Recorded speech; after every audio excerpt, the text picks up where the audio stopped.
Tonight, a long-abandoned apartment complex in the Greenspoint area, ravaged by flooding and fires, finally about to be demolished. But neighbors who reached out to us say that a similar property nearby needs to be torn down as well. The complexes are located next to Greens Bayou along Imperial Valley and Seminar Drives.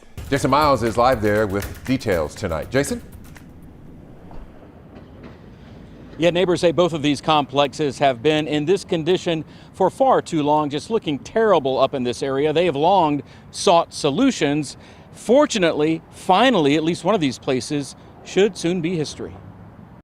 The Biscayne at Cityview apartment complex may have a famous bay in its name, but its location along a bayou makes it susceptible to frequent flooding.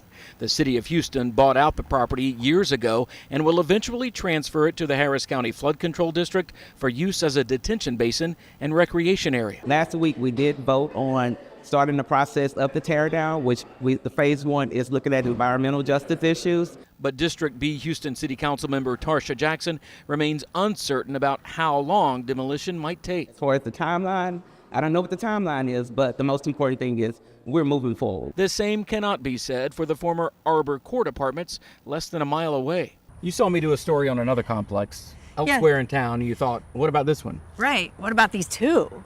Yeah. Christine Krug is glad to know one complex's fate is fairly sealed while worrying about the other, where multiple fires have broken out since it was abandoned. You got somebody coming out a refrigerator. Arbor Court is also where we shot this dramatic footage during the tax day flood of 2016, as families evacuated by any means necessary.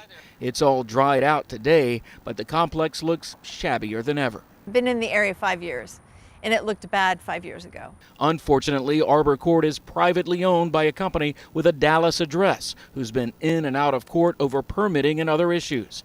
Krug and others hope the city or some other entity might be able to take it over someday too.